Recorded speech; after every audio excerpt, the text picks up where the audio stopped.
compartir con ustedes mi opinión.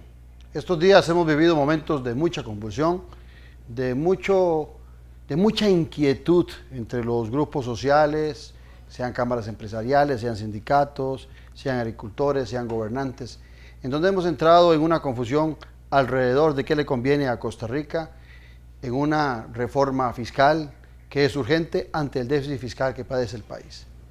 Sin embargo, algunos han ido a lo técnico pensando que si las huelgas se definen como legales o ilegales, es la solución de terminar con este movimiento que cada día ha aglutinado más gente, lo cual es un error.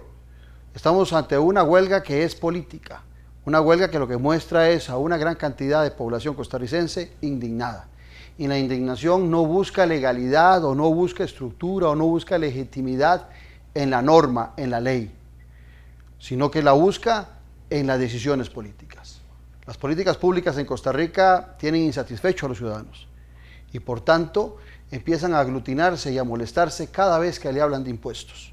No puede haber legitimidad de impuestos si no hay servicios públicos mejores cada día para el ciudadano.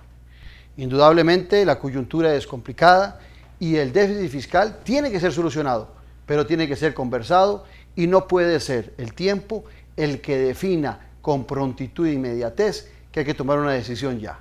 Hay una prioridad que es la democracia social y la paz social. Esta es mi opinión.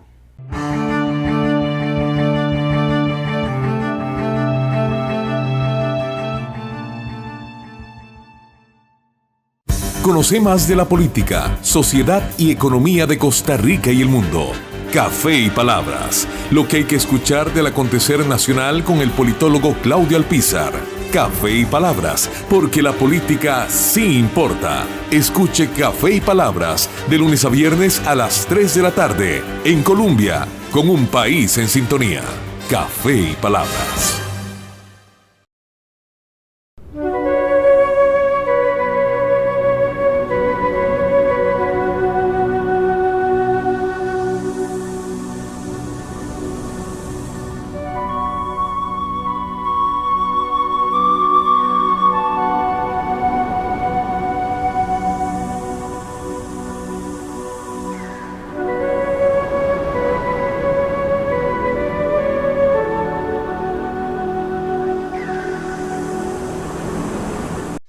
Club Unión, distinción y elegancia desde 1923. Ofrece almuerzos o cenas empresariales con la mejor atención, acompañados de un ambiente lleno de elegancia. Además, contamos con 6 salones, un restaurante, un bar, el lobby principal y otros espacios que se ajustan a tus necesidades. Estamos ubicados en el centro de San José, entre avenidas Primera y Tercera, en calle 2, frente al edificio del Correo Central. Más información al 2257-1555. Club Unión, privacidad y confort. Somos parte de la historia de Costa Rica.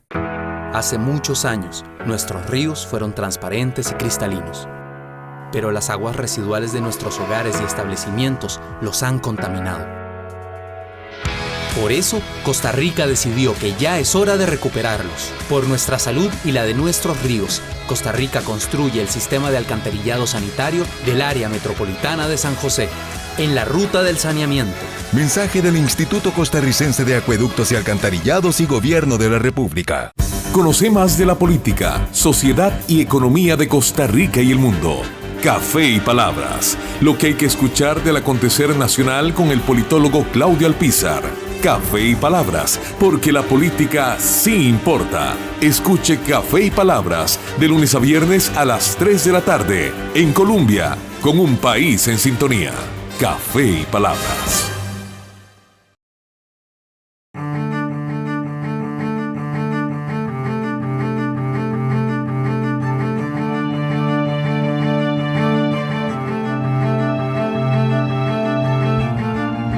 Hemos estado viviendo semanas convulsas alrededor de la reforma fiscal y el déficit fiscal. Todavía hay muchas cosas que no están claras y he buscado 2 personas que a mi parecer, a mi gusto, tienen facilidad para explicar temas complicados como son la economía, porque la idea de este programa es educarlos. Aquí a mi derecha, a Manuel Zúñiga García, profesor universitario, economista, e investigador en temas de economía. Y también a Daniel Zúcar Sommer, quien es también profesor universitario, educador e investigador. A ambos, bienvenidos a Noche sin Tregua. Muchas gracias, Claudio, por esta invitación y un gustazo compartir con mi colega también, Manuel Zúñiga. Don Claudio, muchas gracias. Don Daniel, un honor estar con ustedes y al público, por supuesto, mi saludo. Bueno, brindemos, hagamos esa salud con copa de vino por nosotros, por el televidente y sobre todo por Costa Rica. Salud. Veamos. Previo al programa conversábamos de que todo lo que está sucediendo ya parece que se sale de lo técnico. Ahora la pregunta es, desde el punto de vista de la economía, ¿por qué llegamos a este momento hoy? ¿Por qué Costa Rica está en este momento? Porque esto no apareció de la noche a la mañana. Bueno, don Claudio, nosotros en economía tenemos un concepto que se llama costo de oportunidad. ¿Qué es el costo de oportunidad? Cuando uno toma decisiones y deja de hacer otras cosas. Ciertamente, cuando uno también deja de tomar decisiones, asume costos. Y nuestra sociedad, por años, quizá por unos 30, 40 años, hemos tenido la característica por no estar tomando decisiones en materia fiscal, la hemos estado escondiendo, la hemos estado disimulando, subimos la alfombra y ahí guardamos esas decisiones que hemos de haber tomado. Pero si hay algo cierto en economía es que el costo de oportunidad en algún momento va a reventar, tarde o temprano. Y en el caso de Costa Rica, más temprano que tarde. Entonces, en materia fiscal, al no haber tomado las decisiones adecuadas en el momento oportuno, es lo que nos tiene en este momento en lo que estamos. Bueno, vamos a sumar un poco lo que dice Manuel. Nosotros en las universidades damos una materia que se llama análisis del entorno. El entorno cambia todos los días. Como en mercadeo se dice, lo único constante es el cambio. Y va cambiando. Y dependiendo de quién esté como estratega en ese momento, va a tener que tomar una decisión con ese entorno en el cual hay un costo de oportunidad, como bien lo decía Manuel, que hay que jugárselo. Va a haber un momento en que algo vas a tener que dejar de hacer para obtener otras cosas. Y vamos a ponerle puntualmente al problema fiscal que ha sucedido en la historia, digamos, de los últimos 8 años. En el año 2008, un presidente en aquel momento, Óscar Arias, vivió un entorno muy convulso. Había una crisis fiscal, una crisis mundial. Obviamente Estados Unidos empezó a empapar a todos sus socios comerciales de una manera negativa. Y Óscar Arias toma una decisión que en ese momento fue aplaudida por muchos. Generó empleo, se endeudó para todo el mundo y generó más plazas. Y lamentablemente esa decisión hoy, 10 años después, es la que nos tiene aquí. El entorno en ese momento daba para hacer eso. Pero a lo largo de los años, la gente especializada le fue diciendo a los diferentes, digamos, capitanes del barco o capitanas del barco, hey, se está abriendo la brecha fiscal y no estamos haciendo nada. Se está abriendo la brecha fiscal y no se está haciendo nada. Y ahí hoy en día tenemos una brecha que calculada por Banco Central es 7,2 o calculada por Ministerio de Hacienda es 7,4, dependiendo de dónde lo queremos ver, pero en estos momentos 2018 apunta a tener una brecha de ingresos aquí abajo y de egresos por acá arriba que corresponde a más de 7 puntos del PIB. Hace algunos años, porque este programa ya tiene más de 7 temporadas, me leí yo este libro que me lo regalaron de la Universidad de Costa Rica, Crecimiento y Políticas Económicas. Ve que lo leí bastante. Lo rescaté para venir a conversar con ustedes, porque resulta que hay un cuadro que hace referencia del año 84 al 2007, donde habla de los ingresos totales y los ingresos los egresos y el déficit. Costa Rica ha venido con un déficit del año 84 que ha oscilado de 2.4, ha ido variando y encontró en el año 94 5,5. Y encontró en esa misma época de don Óscar Arias un superávit en el año 2007 y 2008. ¿Habrá acentuado la famosa crisis del 2008-2009? ¿Habrá acelerado ese déficit fiscal o será realmente solamente culpa de nuestros políticos en sus decisiones de inversiones, de egresos, lo que ha provocado este déficit? Bueno, como acabo de explicar, un entorno es parte, digamos, de lo que te rodea y hay que tomar una decisión. En ese momento, vuelvo a decir, Óscar Arias toma una decisión de aplicar lo que se llama el plan escudo. Era para evitar de que nos contagiáramos en ese momento de esa depresión que había en Estados Unidos Y mucha gente lo aplaudió. Y vuelvo a decir, mucha gente lo aplaudió. No estoy diciendo yo, tú o cualquiera, simplemente se aplaudió. Pero habían otros costos que iban a ir asociados que nadie vislumbró más a mediano y largo plazo. ¿Su lectura es la misma? Bueno, yo lo que haría ahí es, digamos, adicionar otro elemento, y es el siguiente. Es decir, por ejemplo, uno lo que tiene que entender es que, por ejemplo, los aparatos tributarios tienen que ir de la mano con el desempeño de la economía. Uno no puede esperar en un desempeño de la economía bajo una buena recaudación. Uno esperaría que si la economía va mejorando su desempeño, tengan una buena recaudación. Y en el caso de Costa Rica, que es algo que no se ha logrado corregir, los gastos siempre han permanecido independientemente del ciclo económico. Aquí de alguna manera se diseñan los gastos o se diseñaron los gastos pensando en que la economía siempre iba a ir bien, pero se nos fue el detalle de que la economía presenta ciclos. A veces va bien, a veces no tan bien, a veces se estaciona, y en realidad los gastos deberían irse acomodando a esa capacidad de la economía de generación de ingresos y de capacidad de crecimiento económico. Y nosotros en ese aspecto nos hemos perdido.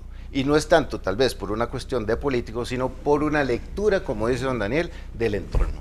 Si los administradores en cada momento o en cada administración hubieran hecho una correcta lectura del entorno, probablemente hubieran, digamos, dado ese giro, acomodar la parte fiscal al ciclo económico, que eso es lo que no hemos hecho. En muchas ocasiones se hace referencia a que en el gobierno de don Abel Pacheco, luego de recibir un déficit fiscal bastante alto en la administración de Miguel Ángel Rodríguez, se disminuyó sustancialmente. Subió un poquito, como lo decías vos, en la administración de Oscar Arias, subió un tanto más en la de Laura Chinchilla, y definitivamente Luis Guillermo Solís lo deja en 6,2, y ahora se habla de la posibilidad de que ese déficit sea de más de 7 puntos a final de este año, y que casi rozando los 8 puntos en el 2019. O sea, el tema, yo creo que todos lo sabemos que es crítico. Ahora bien, sé que es el área mía más que el área de ustedes, el tema político, el de ustedes es económico y esa es la debilidad mía. Pero ¿sienten ustedes que ese proyecto de ley que se está discutiendo, el 20580, reúne las características suficientes para paliar ese déficit fiscal? Porque se habla de ahora que con todos los cambios que se le han hecho, no sé si es un 0.9, 0.5, 0.2 que va a disminuir del déficit fiscal. Eso es casi como un saludo a la bandera, un poquito menos. Bueno, lo primero que hay que entender es que el plan 20.580 no va a ser perfecto, y no va a haber ninguna reforma fiscal nunca perfecta, porque, digamos, la naturaleza de cualquier sociedad va a ser de que unos van a estar en contra y otros a favor de la misma reforma, y en este caso 20.580 no deja de ser excluyente en todo esto. Va a ser una ley que en algún momento se va a tener que aprobar. ¿Y por qué aprobar? Porque hoy en día ni podemos hacer un recorte como mucha gente quiere con una super mega tijera, ni tampoco podemos agarrar un super ingreso de 25% en IVA, porque tampoco podemos hacer una carga tributaria al doble de lo que tenemos. Entonces, desde el punto de vista matemático, existen aristas que uno pudiera decir, sí, yo corto aquí, corto allá, ingreso aquí, pero desde el punto de vista de la aplicabilidad de este tipo de recortes, sí, el 20.580 nos va a poder sacar de un punto A que no nos va a llevar al punto B, que se llama 0%, en un corto plazo de un año, ni de 2 años. Ningún país en el mundo que ha tenido reformas tributarias de estructura bastante densas ha tenido déficit fiscal resuelto en un año. Va a tener que esperarse a lo largo de 4, 5, 6 años a ver si se va a ir bajando ese tipo de gastos e incrementando los ingresos. Sí, en ese sentido, por ejemplo, me parece que este proyecto que se está discutiendo, creo que es más el esfuerzo de aprobarlo por dar una señal de que se tomó y se asumió decisiones de tipo político antes de lo que vaya a satisfacer desde el punto de vista fiscal o económico. Ciertamente, si uno se pone a revisar de cómo empezó a cómo va, ya prácticamente va erosionándose en unos 160.000 millones de colones. Recuérdese que nosotros estimábamos que ese plan fiscal iba a recaudar unos 2,5% del PIB, ahora andará por 1,5%.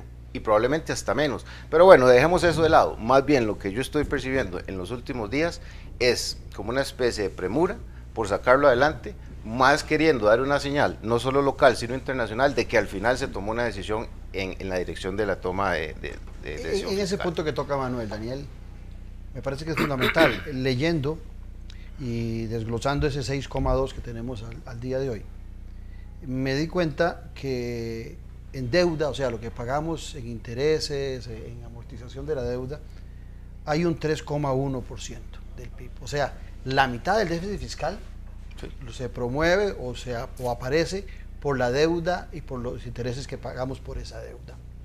Ok, pero entonces quiero que ustedes me expliquen. Esto que vos decís que va a ser, que yo digo que es como un saludito a la bandera, que vos decís que no va a solucionar el problema, que vos también lo planteás. La ministra ha dicho que por lo menos va a ser un buen símbolo, un buen gesto a nivel internacional para que nos presten más dinero. Entonces viene mi pregunta de politólogo, ¿verdad? No de economista. Si tenemos problemas, casi en la mitad del déficit fiscal lo promueve las deudas que tenemos, no estaremos en ese círculo vicioso pidiendo o mostrándole al mundo que vamos a generar un poquito más de ingresos para salir en carrera a pedir prestado y no solucionamos el tema. Lo que pasa es que los mercados internacionales, o en el tema de los acreedores internacionales, han hecho algo que usualmente en las escuelas universitarias no pasa. A nosotros tenemos en estos momentos un examen y los entes internacionales nos están dando la respuesta. Si ustedes hacen esto, nosotros les mejoramos la calificación de riesgo. Cualquiera de nuestros estudiantes van nerviosos al examen porque no saben qué va a pasar. Aquí es al revés. Aquí nos están dando el examen y te están dando las respuestas, y lo que está pasando es que no llegamos a la aplicación de la respuesta. Entonces los entes internacionales dicen, es que no nos están haciendo caso. Lo estoy haciendo algo muy hipotético para que todos nuestros que nos están viendo lo entiendan de una manera más fácil. Entonces, ¿qué es lo que está sucediendo? Los entes internacionales están acostumbrados a prestar dinero. De hecho, ellos necesitan colocar. Y lo que están esperando es mejorarles la calificación de riesgo para que Costa Rica obviamente pueda seguir teniendo su deuda tranquilamente y ojalá por debajo del 50% del PIB, que es otro indicador que también se está manchando. Pero si yo pido prestado y este paquete fiscal no me va a mover tanto los ingresos y pido prestado una cantidad que puede superar los ingresos que yo tengo, ¿cómo me decís vos que vamos a bajar el déficit fiscal? Lo que pasa es que, como te había comentado antes, esto no va a ser a corto plazo, es a largo plazo, al igual que las colocaciones, al igual que los bonos, son a largo plazo. En administración pública a largo plazo son 8 años. A largo plazo, 8 años es suficiente para entender de que Grecia lo hizo en menos de 8, Honduras lo hizo en menos de 8, Estonia lo hizo en menos de 8, Portugal y España lo hicieron en menos de 5 años, de llegar de déficit de casi 7, 8% a tener déficit de menos de 2%. La misma pregunta. Bueno, ahí el asunto es algo tal vez que es más inquietante, y es lo siguiente. Usted, don Claudio, hace una buena intuición, pero le voy a decir algo. En el 2018, el componente de deuda representó un 32%. Para el 2019, ese componente de deuda está representando un 42%. O sea, en cuestión de 12 meses, ese componente aumentó 10 puntos porcentuales. Entonces, eso es demasiado en un año. Se lo voy a poner de otra forma, como dice don Daniel, para que nuestros televidentes lo entiendan. Lo que se presupuestó para pagar deuda aumentó un 52% de un año a otro. ¿Cuál es el problema? Si a mí me prestan el dinero para capital de trabajo, vaya. O sea, si nos van a prestar el dinero para hacer más infraestructura, más obra productiva, que me genere más competitividad al país, que genere más negocios al país y que me genere más empleo, no importa. Pero el problema es que ya no podemos disimular que estamos pidiendo prestado para salir en carrera a pagar gasto corriente, para salir en carrera a pagar deudas. Y eso los organismos internacionales, las calificadoras de riesgo, ya lo saben. Ahora, ¿y esas calificadoras y esos organismos internacionales están dispuestos a pagar a prestar para pagar planillas o a prestar para pagar deudas y no para la inversión que vos decís? A mí no me extraña, porque ellos lo que van a cobrar es en la tasa. Ellos lo van a cobrar en la tasa. Y le voy a decir una cosa, la tasa implícita en dólares ya anda en un 6,5%. Eso no es poco, eso es bastante.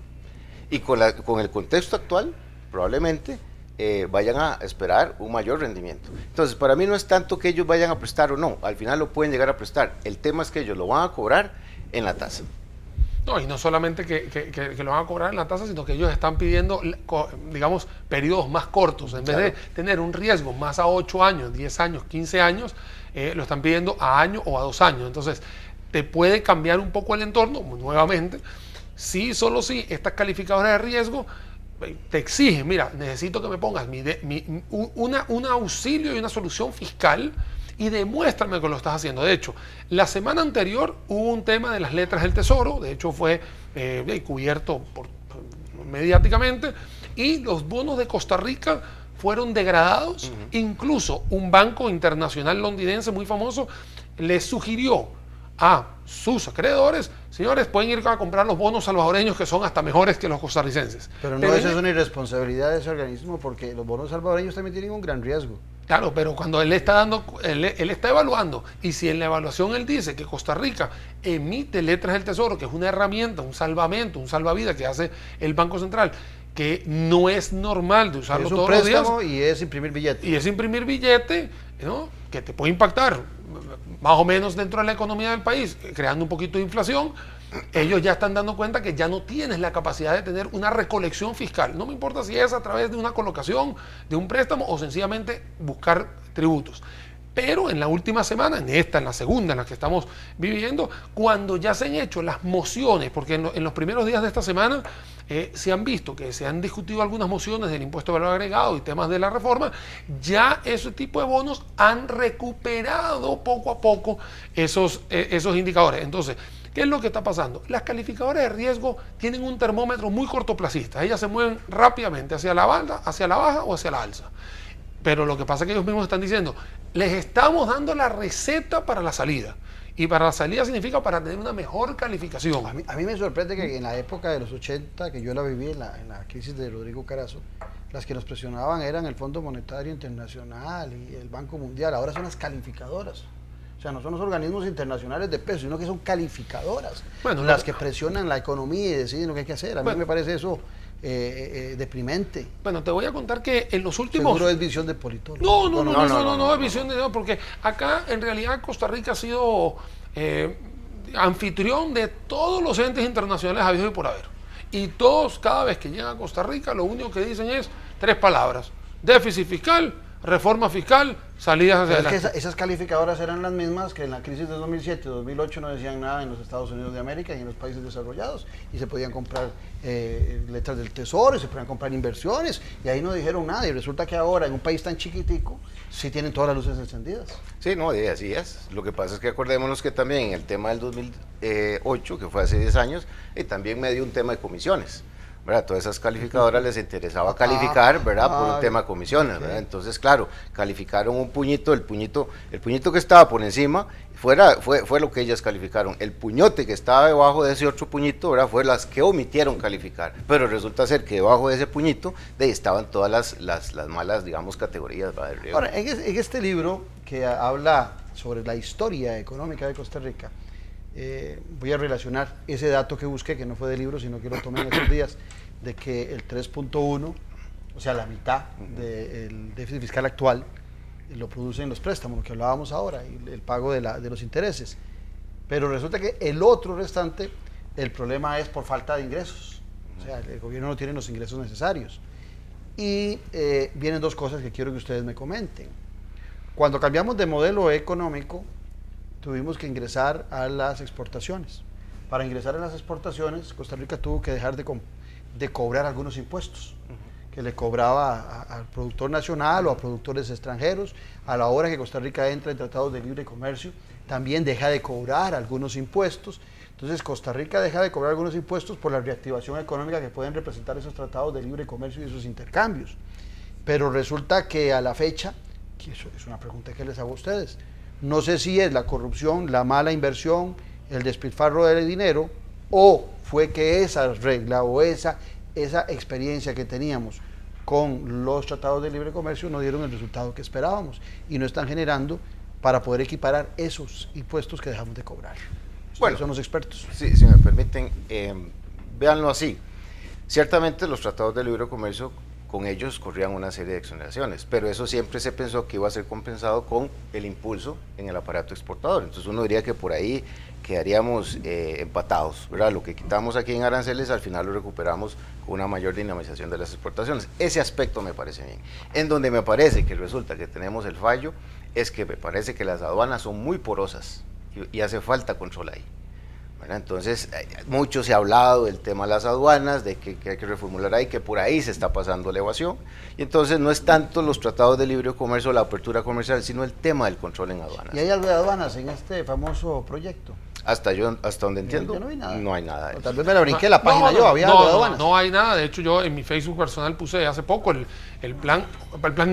borrador del plan, porque todavía no hay el plan como tal. Y ese borrador que tiene 4 títulos, ninguno de ellos habla Porque sobre yo el tuve tema. en el programa de radio en Café y Palabras, tuve hace algunos meses a representantes de la UCAEP que me pidieron espacio, muy molestos por la cantidad de contrabando que entra al país, que no se paga impuestos, que es una lucha desleal a la economía nacional, y no he oído a la UCAEP hacer referencia a que en ese paquete fiscal debería haber una lucha contra las aduanas. Bueno, en una de las ejecuciones, no en el plan como tal, sino estamos hablando ya actividades paralelas a lo que debería ser el plan, se ha mencionado el reforzar el tema de las aduanas. Ahora, para mí, eso no debería estar ni siquiera en un plan. O sea, eso para mí es la actividad que debe hacer aduanas con el gobernante que tenga. O sea, una aduana, ya sea terrestre, aérea o marítima, tiene que hacer su trabajo. O sea, no necesita tener un gobernante A o gobernante B que le venga a decir, usted tiene que hacer bien su trabajo.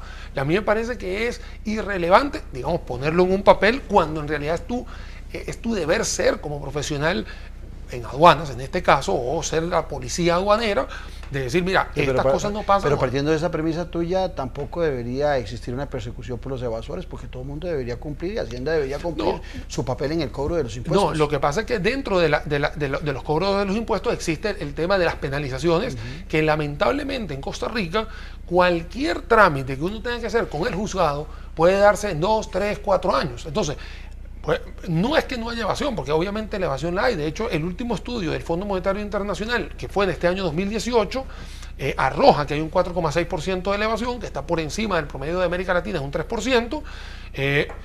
Sigue habiendo gente que está evadiendo de una forma, ya sea evadir o eludir, pero de todas formas existe el mecanismo, que es muy lento por otro lado. Y cuando tienes que buscar el dinero a cortísimo plazo, porque los salarios hay que pagarlos cada 15 y último, ahí no puedes esperar a que el juzgado esté sancionando cada 4.6 o es 8 puntos y resto la evasión fiscal. Vuelvo a repetir, el Fondo Monetario Internacional en este año 2018 hizo un estudio donde está comentando que es 4,6, un estudio completo. ¿De dónde salió ese 8? Que alguna gente ha hecho referencia. Ese 8,2% es un estudio del 2013 que hizo la Contraloría Nacional de la República, que bajo sus supuestos de econometría da de que existe una evasión y elusión de 8,2%. Pero no es cierto que el Fondo Monetario calcula todos sus números sobre la base de los estudios que hacen en el país, que hace la Contraloría y hacen otros organismos. No es que el Fondo Monetario viene y revisa y pide los libros en Costa Rica, sino que se sustenta en libros hechos por costarricenses. De acuerdo, lo que pasa es que también ellos podrían manejar otro tipo de modelaciones, e inclusive de supuestos. Esta divergencia entre ese 8 y ese 4 que don Daniel está mencionando del fondo, es un poco lo que explicaba el tema de el trabajo informal, que eso no se captura. Entonces un poco las estimaciones del fondo no van por ahí, pero las de la Contraloría, inclusive el Ministerio de Hacienda, sí lo hacen.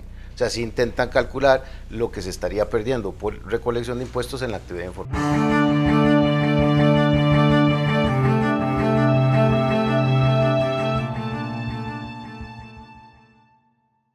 Conoce más de la política, sociedad y economía de Costa Rica y el mundo. Café y Palabras, lo que hay que escuchar del acontecer nacional con el politólogo Claudio Alpizar. Café y Palabras, porque la política sí importa. Escuche Café y Palabras de lunes a viernes a las 3 de la tarde en Colombia, con un país en sintonía. Café y Palabras. Hola, voy a explicar lo que no somos para que entiendan lo que sí somos. La Banca para el Desarrollo no es un banco, pero ayuda a la micro, pequeña y mediana empresa por medio de los operadores financieros identificados por todo el país. Por eso, si usted busca un crédito o parte de la garantía para sacar adelante su empresa, contacte ya a un operador.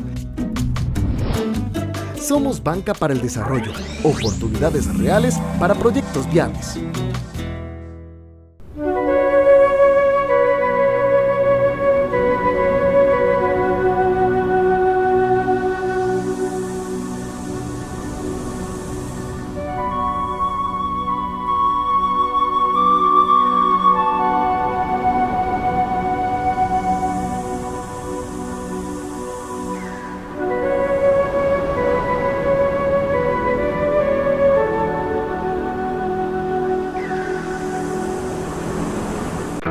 Hace muchos años, nuestros ríos fueron transparentes y cristalinos.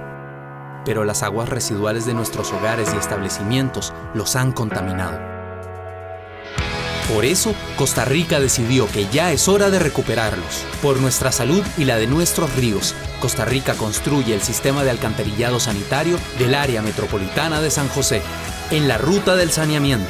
Mensaje del Instituto Costarricense de Acueductos y Alcantarillados y Gobierno de la República. Conoce más de la política, sociedad y economía de Costa Rica y el mundo.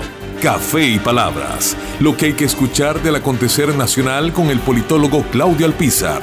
Café y Palabras, porque la política sí importa. Escuche Café y Palabras de lunes a viernes a las 3 de la tarde en Colombia, con un país en sintonía. Café y Palabras.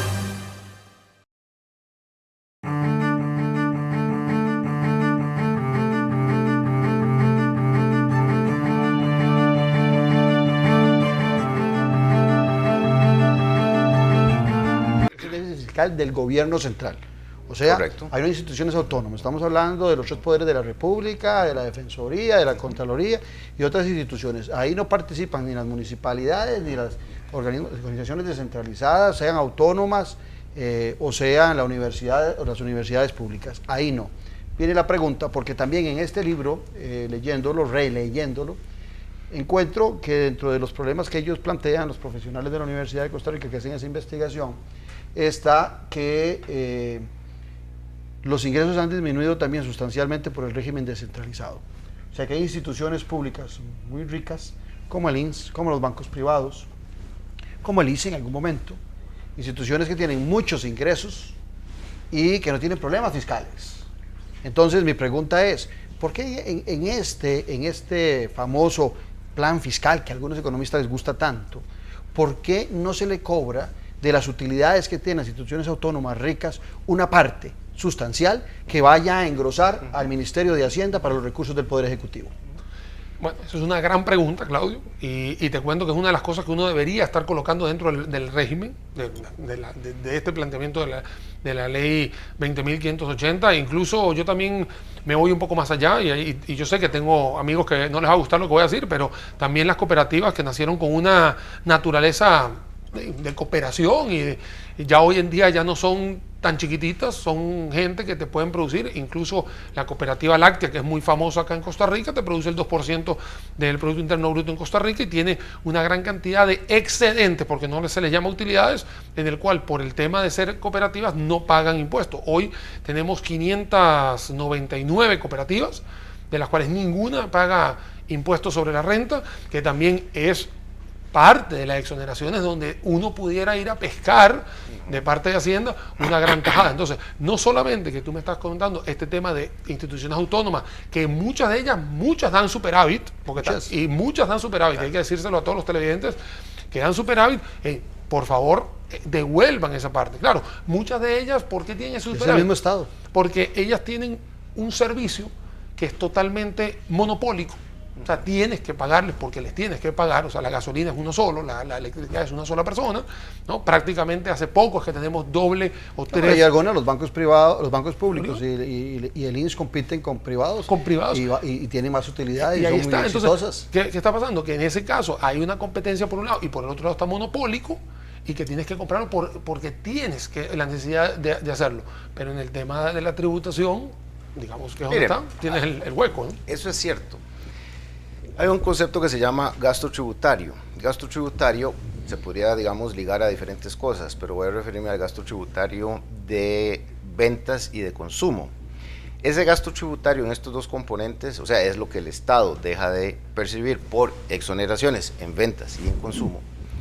Ese gasto tributario, desde estos dos elementos, representa un 5,5% del Producto Interno Bruto. Y resulta ser que en ventas hay un 3% y en consumo hay un 2,5%.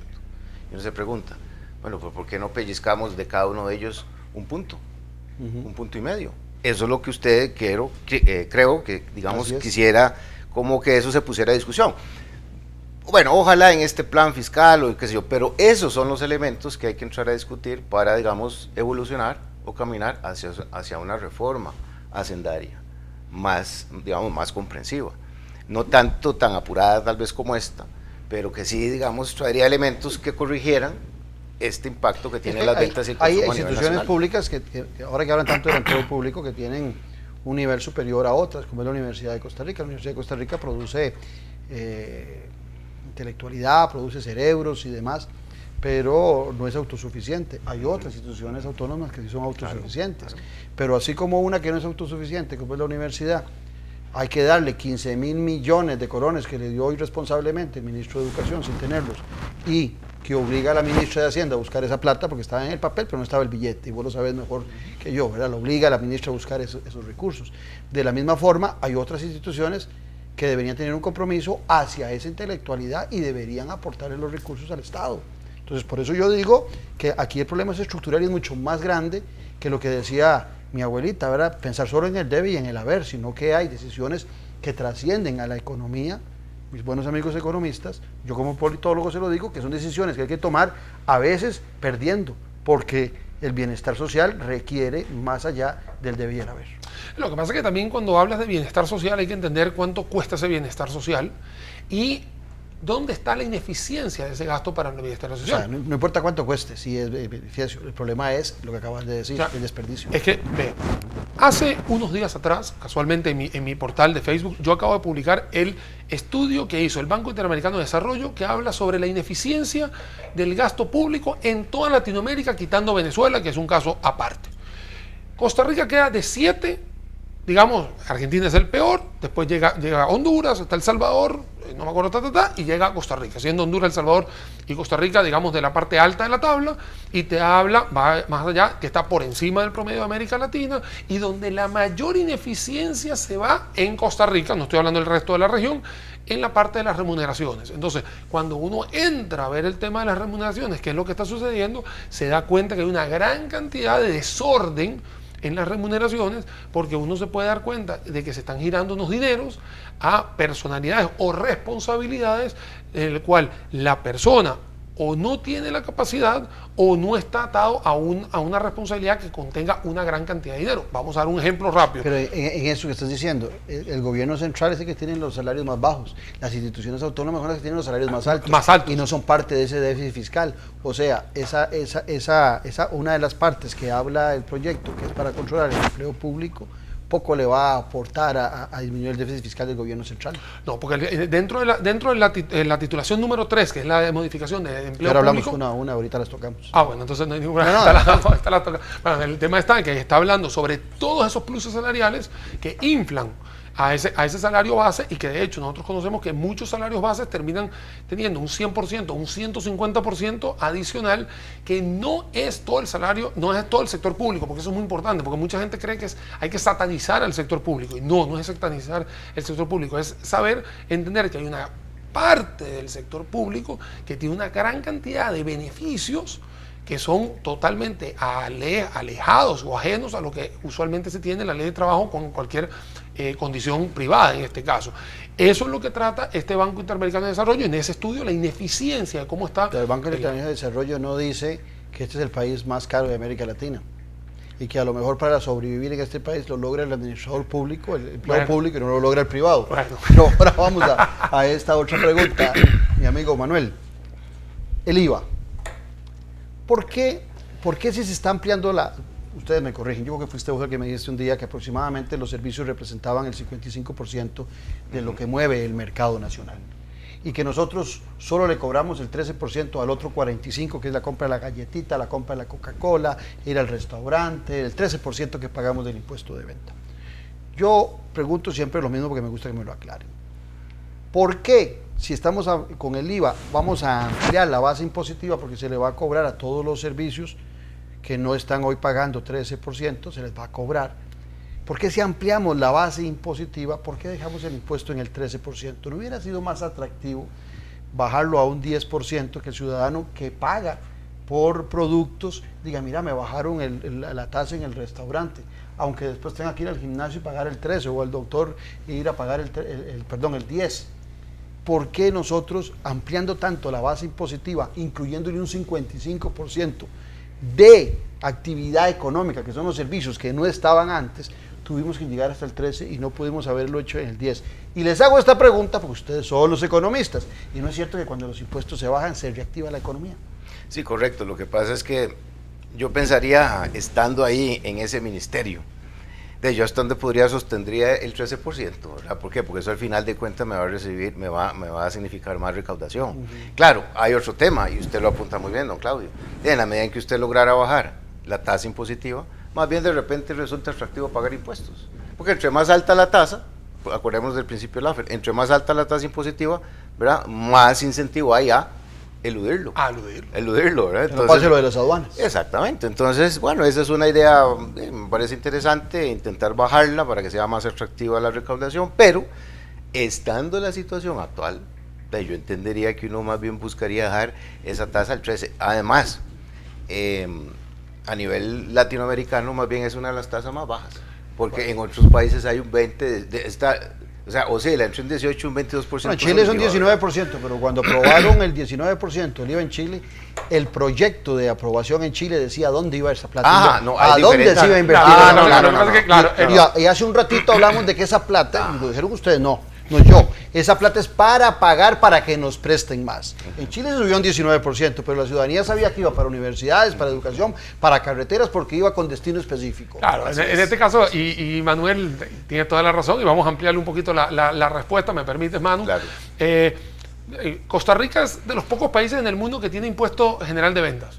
Prácticamente la mayoría de los países en el mundo tienen impuesto de valor agregado, no solamente por agarrar y grabar a todos los protagonistas de un circo completamente, de todo el mundo que está ahí, es simplemente que tú vas a tener el mecanismo de la trazabilidad que también te va a impactar hacia la baja el tema de elevación, porque vas a tener que registrar a punta de una educación financiera todos los 30 de cada mes un cierre donde vas a tener que reflejar a tus proveedores y a tus clientes, y ahí vas a ir dejando el rastro o dejando la trazabilidad.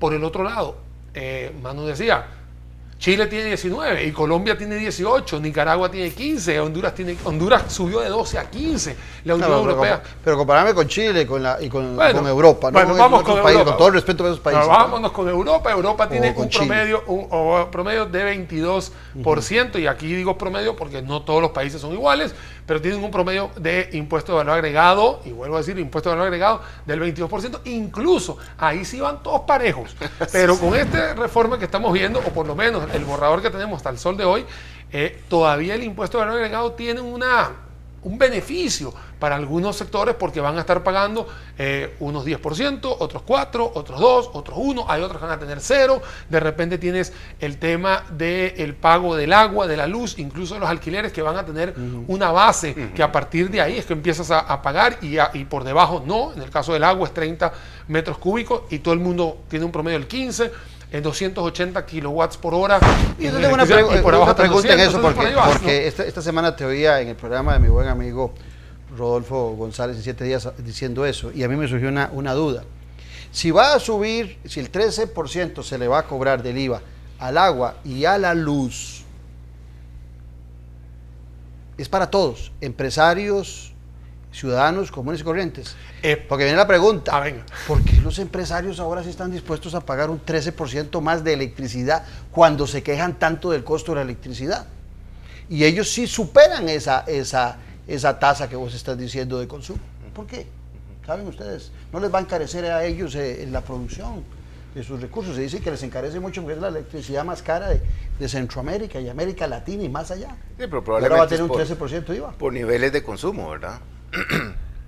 Me imagino que es por niveles de consumo, porque efectivamente si van a pagar algo más caro tras de que siempre están reclamando por las tarifas eléctricas más caras, probablemente es que tendrán algunos números y consumir algunos mínimos para que no caigan en esa cancelando ese impuesto, ¿verdad? Bueno, en esos topes. También hay que entender un poco el mecanismo del impuesto de valor agregado, donde vas a poder tener, y vuelvo a repetir, vas a poder declarar todos tus proveedores y vas a poder declarar todos tus compradores. Si tú eres una empresa de servicios, esto antes lo trasladabas al costo. Ahora, cuando vas a cobrar tu impuesto, tú lo puedes cuadrar. Entonces, hay gente que hasta incluso le interesa más tener el IVA, porque no vas a tener que trasladar ese costo, o ese gasto, mejor dicho, al costo del producto o a tu servicio, al precio del servicio, porque lo vas a poder ir ligando con el pago a Hacienda. Por eso es que en muchos países que se ha aplicado el valor agregado, más allá de que se han resuelto los déficits fiscales, ha tenido también... Y eso de la transabilidad, si no se cobra en las cooperativas, en zonas francas, ¿cómo hacen la transabilidad ahí? Porque para la canasta básica un 1% es determinante para poder hacer la transabilidad, pero, bueno, en el caso, ¿cómo lo hacen en esas otras? En el caso de aquí, y aquí es muy importante decirle a los televidentes que existen dos tipos o sea, el valor numérico del cero. Una cosa es cuando es exento y otra cosa es cuando tienes 0% de IVA. Cuando eres una persona que eres exento, cuando tú compras o tú pagaste tu IVA por proveedores, cuando tú tienes que estás exento acá, no le puedes decir a Hacienda que tienes un beneficio fiscal. Ese es un problema. Entonces, este número negativo te lo vas a tener que comer o se lo vas a tener que trasladar a tu precio final, ya sea de tu servicio o ya sea de tu bien. Cuando el bien tiene 0 o tiene 1 o tiene 2, dependiendo, ¿no? Canasta básica y otro. Si tiene 0, todavía tú puedes ir a cuadrar con este número. Y aunque este número, restado a este, te va a dar menos algo, esto es un beneficio fiscal. Entonces acá viene una situación donde ¿quién es el que gana? Si en exoneración va a ganar Hacienda, porque no vas a poderle dar el beneficio. Sí. Pero si eres una persona que va a cobrar 0% de IVA, Hacienda es la que va a terminar perdiendo porque va a tener beneficios fiscales. Si Hacienda no tiene el brazo ni la estructura interna para generar toda esa transabilidad, no lo va a hacer. Renta. Se dice que es el impuesto progresivo, pero resulta que ahí se establecen los márgenes de cobro. Pero no es renta también ganancia de capital. Sí, por supuesto. ¿Y entonces por qué lo eliminaron? ¿O por qué no se ha trabajado la ganancia de capital? Debe haber. Yo, no sé si vos, pero yo no tengo ganancias de capital. A mí no me pueden tasar por ganancias de capital. Eso es para los grandes empresarios, para los grandes inversionistas, los que manejan buen billete. Bueno, en realidad... Porque a ellos no hay impuesto de ganancia. Voy a empezar primero diciendo que la renta tiene sus escalafones y en la renta... En este en particular. O sea, en esa renta tiene esa parte de los ingresos en el cual... hasta 799,000 para abajo, claro, pagas 0% de impuestos sobre la renta, lo cual hoy en día lo tenemos igual. Incluso el escalafón siguiente, que es de 800 a 1.100.000 y 1.100.000 a 2.100.000, para poner números rápidos, sigues teniendo el 10 y el 15. Entonces, por ahora, ahí no habría ningún problema en el tema de los ingresos. Incluso las pensiones que están en ese rango tienen impuestos sobre la renta con ese porcentaje. Por encima, es como dices, ya empieza un cambio porcentual. Y en el tema de las ganancias de capital, aquellas personas que hoy en día tienen una colocación muy pequeña, porque puede ser 1.000.000 de colones, porque hasta las mismas empresas privadas te lo dicen en la misma caja, ¿no? Cualquier banco comercial te dice, usted que tiene un dinerito aquí no lo quiere colocar. Bueno, esa colocación hoy tiene un pago del 8% y en el título 2 de sobre impuestos sobre renta habla sobre el tema de las ganancias de capital, estaría aumentando del 8 al 15%. Eso podría poner recelos. Los alquileres tienen que ver con IVA y ya les explico. Entonces, el tema de las ganancias de capital estaría pasando de 8 a 15. Claro, ahí podría haber un problema porque la gente diría, ok, ¿cuánto me vas a tener que dar en tasa neta? Porque usualmente cuando se va a negociar esto, se negocia tasa bruta y tasa neta.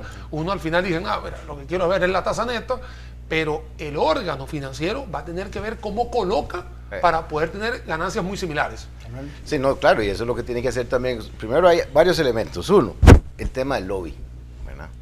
Todos quienes tienen ahí, digamos, portafolios de inversión, pues obviamente van a buscar eliminar o minimizar cualquier tipo de impuestos, porque acordémonos que ya de por sí tienen un 8% en algunos casos, ¿verdad? Entonces habría que, ya recaería otro más. Además, entendamos que también los rendimientos muchas veces no son tan extraordinarios, y a veces estamos hablando de, por ejemplo, inversiones en pensiones. Entonces es un poco meterle más impuestos a ese tipo de inversiones, es un poco también diciéndole a los rentistas o a los futuros pensionados que van a tener menos rendimiento en sus pensiones. Entonces por ahí, digamos, hay un juego entre que, bueno, qué tan conveniente sería ese tipo de gravamen, pero también el tema del lobby. O sea, sí, grupos de presión haciendo ahí que eso tal vez no pase. El pobre y la clase media no tienen quienes hagan lobby. Se los puede hacer el lobby a los pobres, a la clase media son los diputados y están ayunos de hacer el lobby. Pero también acabas de mencionar que unos pueden invertir, otros no. Bueno, ¿cuánta gente estaría dispuesta o cuánta gente está dentro de este terreno de ganancia de capital en inversiones, ¿no? Porque también tiene que ver con compra y ventas de activos, o sea, también es un poquito más amplio el tema de ganancia de capital. Hay otro capítulo que es la regla fiscal, ya casi se nos va el programa, la regla fiscal, que es recortar gastos, evitar que el gobierno se endeude más de tanto. Pero hay algo que me preocupa a mí ahí, que es que el gobierno se puede hacer el zorro, el loco, con las obligaciones que tiene porcentualmente de invertir, y normalmente esas obligaciones que tiene de invertir es en sectores sociales, donde se le obliga constitucionalmente o se le obliga por ley a invertir cierta cantidad a sabiendas de que pueden hacerse los frescos y olvidarse un tanto de esa función social y volverse muy economicistas. ¿Cuál es la lectura de ustedes sobre esa regla fiscal que se está Bueno, haciendo? en este caso, en este momento yo, en más de darle una opinión, voy a tener que hacer un copy-paste de lo que he escuchado, porque como esto es un tema más de ética que otra cosa, o de la ejecución que otra cosa. Habla claramente la regla fiscal de que va a haber una contención del gasto, por supuesto, y que también tiene que ver con empleo público, que tiene que ver con un tema de los presupuestos anuales que no pueden pasar de tanto y tanto, y el gasto, inclusive el gasto corriente, no puede estar en unos porcentajes que no pueden superar el crecimiento del país. También hay y los límites. créditos. Hay una gran cantidad de números que van a estar atados a esa proyección que va a tener que hacer el Banco Central de una manera triplemente más responsable, porque siempre lo ha hecho bien, pero ahorita va a tener que ser la punta de lanza en todo esto. Ahora bien, dice la Asamblea Legislativa y dice el gobierno de turno de que existen todos los fondos asegurados para los planes sociales. Entonces, en estos momentos es ser un poco, verle un poco el tema si es oscuro o es gris o es negro o es blanco, a ver si esa palabra, esa promesa es verdad o mentira. Lo dice, igual lo dice el tema del 1% Lo dice como promesa. Pues lo dice como una promesa, y lo dice también el 1% de la canasta básica Yo que va a ir Yo creo que en Costa Rica nadie quiere promesas, lo que cree es en la letra clara y concisa. Por eso te digo, Claudio, que en estos momentos yo no pongo la mano en el fuego de que eso va a ser así, porque la promesa lo dice. Yo esperaría que del dicho al hecho no haya tanto trecho en este caso. Igual el 1% del impuesto de valor agregado de la canasta básica habla, y eso sí lo dice el plan, va a ir directamente al sistema de Está el 8% de educación y nunca se cumple. Nunca se cumple, pero también yo te voy a ser sincero, yo no le pondría 8% de educación hasta que yo no tenga unos mejores resultados en el examen PISA. No, yo estaría contento con un 5%, no sé, seré yo más economista que ustedes. Yo estaría más contento con un 5%, pero un gran crecimiento en el país, y no seguir cada vez inventando más impuestos y decreciendo la economía. ¿Se ha aprendido algo, no? Y volviendo al tema, sí, por supuesto, digamos, devolviéndonos al tema de la regla fiscal. La regla fiscal es una buena práctica, no hay duda, pero mi pregunta es, ¿para qué hacernos tantas complicaciones con reglas fiscales y diseños de reglas fiscales si ya nosotros por norma constitucional y por norma de ley de la administración pública tenemos muy buenos artículos que ponen en cintura al gasto del Estado? O sea, muy buenos artículos. Más bien ahí yo creo que hay reglas fiscales implícitas. ¿Por qué? Porque en todo caso, por mejor regla que uno pueda encontrar en cualquier país diseñada, si no hay voluntad política para cumplirla, no se va a cumplir. Entonces el tema no es de que también vaya yo a diseñar una regla fiscal, sino si va a haber voluntad o no para concluir con el programa. Desgraciadamente hay mucho que hablar.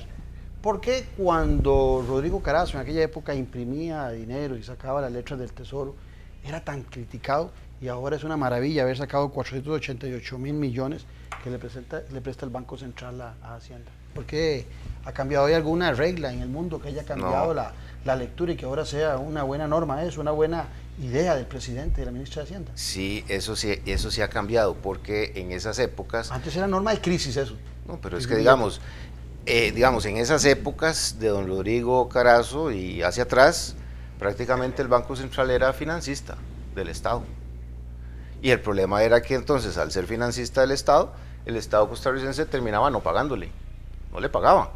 O sea, el Banco Central le prestaba el dinero, el gobierno central no le pagaba, y entonces eso ustedes lo veían reflejado en el balance del Banco Central en pérdidas. Pero resulta que con un cambio en la ley, entonces ahora se dijo, bueno, se va a cortar ese financiamiento del Banco Central al gobierno, pero el mecanismo que quedó fue la letra del Tesoro. Pero entonces mi conclusión, amigo, es que este paquete fiscal es como una curita, pero no esas grandotas, sino esas chiquititas, que son como redonditas. Mira, yo no lo vería como una curita, yo lo vería más como una directriz para sacarnos donde estamos, porque si no hacemos nada, en realidad sí vamos a estar subiendo esa brecha, porque ni siquiera somos capaces de tener un freno a la brecha. No hacer nada, o sea, hacer ese proyecto para ustedes representa hacer algo. O sea, no se puede hacer algo mejor. No, es que mejor siempre se puede hacer y todo se puede mejorar. Lo que pasa es que en estos momentos vemos una asamblea muy fraccionada, vemos una cantidad de integrantes externos a la Asamblea Nacional que están movilizándose o obstaculizando la economía del país. Con un presidente escondido, que no se sienta con nadie. Va a programas de cocina y demás, pero no va a reunirse con los sindicalistas. Entonces, ahí es donde nosotros vemos una crisis que yo, como lo he dicho, un problema que se soluciona con dinero para mí no es un problema. Para mí es simplemente una situación que hay que ver cómo se resuelve, quién nos va a dar la plata y quién se busca la plata. Pero ahí es donde estamos. Muchas gracias, Daniel. Muchas gracias, Manuel. Pero sobre todo ustedes por habernos acompañado aquí en Noches sin Tregua, la política con P mayúscula. Los espero el próximo domingo al ser las 8 de la noche. Un abrazo a la distancia. Salud. Salud. Vos fuiste más rápido. No, ya.